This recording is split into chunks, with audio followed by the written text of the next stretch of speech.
day, everyone. I am Christine Permentera Basilisco, a sophomore from Bachelor of Secondary Education, major in Social Studies. So for today's lesson, we are going to tackle about the cognitive and metacognitive factors in learning. For that, we must know first the definition of cognition and the metacognition. What is cognition? It is a term of referring to the mental process involved in getting knowledge and comprehension. This process includes thinking, attention, language, learning, memory, and perception. So, this means that it is a process of acquiring knowledge and comprehend it through thought, experiences, and what is meant by our senses. This process allows us to understand effectively and relate it to the world in a most significant manner.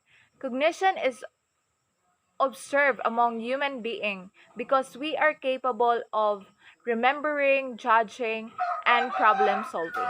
So this time is the metacognition. It comes from the root word meta, meaning beyond or beyond cognition. So it refers to a higher order thinking which involves active control in a cognitive process engaged in learning. So this means it is a higher order of thinking where where the metacognition is controlling the cognitive process that involves in learning. Though you are learning with the cognition or the cognitive process, but it is being manipulated by the metacognition. It is also an appreciation of what one already knows. Thinking about thinking, knowing what we know and what we don't know. So it means if you have a knowledge and a certain idea, then you must know how to enhance, um, how to explain it in your own word. It is also about thinking or asking ourselves what are the things that we know and we don't know, especially as students that we are learning by the teaching of our instructors and to through their learning materials, which are the books, the the PowerPoint that they have made for us to gain knowledge. What are the different cognitive and metacognitive factors? So there are 6 here. First is the nature of the learning process. Second, goals of the learning process. 3, construction of knowledge. 4, strategic thinking. 5, thinking about thinking. And 6, context of learning. So I will be discussing the nature of the learning process and the goals of the learning process.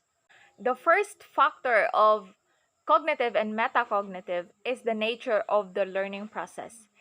The learning of complex subject matter is most effective when it is an intentional process of constructing meaning from information and experience. Learning is the process of change which enables an organism itself to the environment.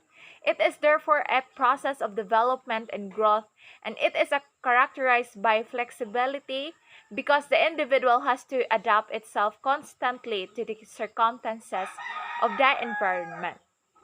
It is stated in the first factor of cognitive and metacognitive that the students can learn better or they can learn more effectively if they are given different activities for them to construct meaning and the information given and learn from the experiences that they have and the certain activities. So learning plays an important role in one's life. It is a process where it enables us to become more productive and more flexible as well because we need to adapt to the environment. We need to have connections to other individuals for us to gain knowledge and to to share experience to share our experiences to them. Learning produces changes in behavior because we learn from our experiences. There are 7 principles of learning and the nature of learning process. First is learners at the center. So, The learning environment recognizes the learner as its core participants, encourages their active engagement, and develops in them an understanding of their own activity as learners. Jamont is Istans and Benavides, page 6. Learners at the center is the concept where it should be discussed for all the time. Students should talk, write, and share their different ideas they have inside the classroom to build their confidence. They should apply the learnings that they have gained in school, inside or outside the campus, to prepare themselves in the future. And so a positive community will bring success to every individual. And I believe that the educators will provide a quality of educations, that they should share the ideas and collaborate to their students to help them become the center of learning. It is also the jobs of the teachers, instructors, or professors to provide new information. Second principle is the social nature of learning, where the learning environment is founded on the social nature of learning and actively encourages well-organized cooperative learning, according to Dumont, Instance, and Benavides, page 6. The students learn effectively and efficiently by interacting between or among students, because they can share their knowledge and experiences with one another to enhance and deepen their understanding about a certain information. If the teacher would always go in a group activities, then everyone will be able to have a connection or a strong bond that that will bring them to success, and no one will be left behind.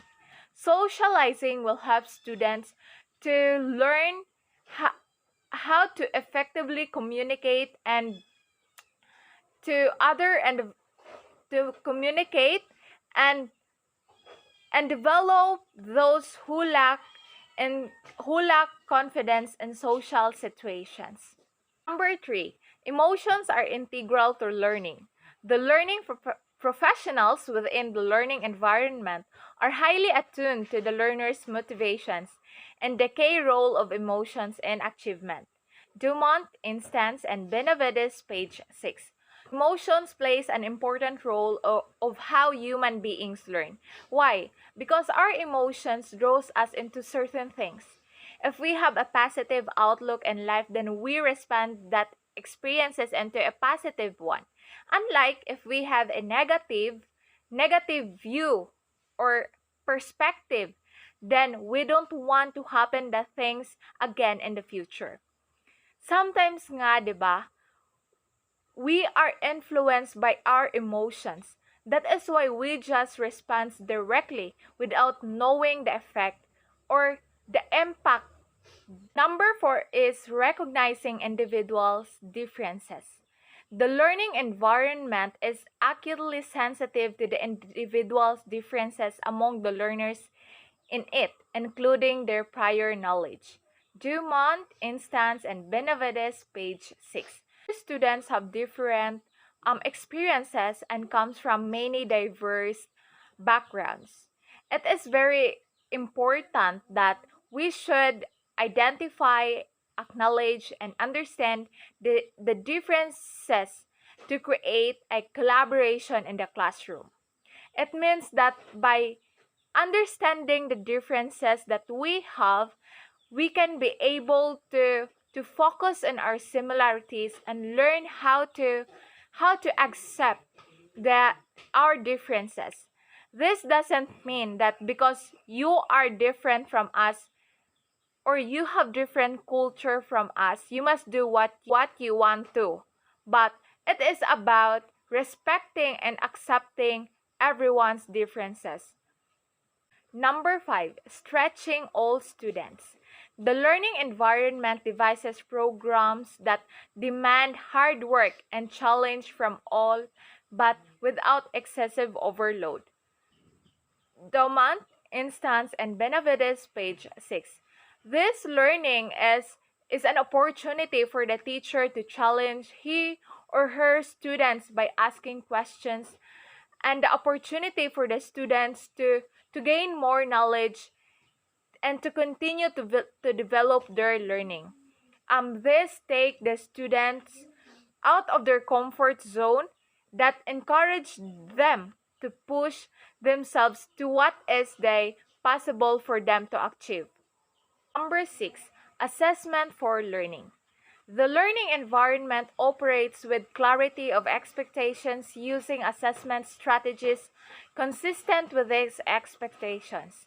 There is a strong emphasis on formative feedback to support learning. Dumont, Instance, and Benavides, page 6. This principle, the student's academic performance is frequently monitored by the teachers to determine if they have made some improvement and of their learning, and that the instruction and intervention does positively impact the students to or does the teacher need to to make some adjustments to the teaching learning process, and this assessment would give the students a specific feedback for their learning. The last principle is building horizontal connections. The learning environment strongly promotes horizontal connectedness across areas of knowledge and subjects, as well as to the community and the wider world. Dumont, Estens, and Benavides, page 6. Education should be interconnected and codependent. The goal of this principle is to create a holistic perspective of learning. The more the connections we made, the more students will have the opportunities to use their knowledge in a variety of ways. With this, by applying all the learning from the experiences we have, then we can create a connection that brings together to become a productive and well educated citizen.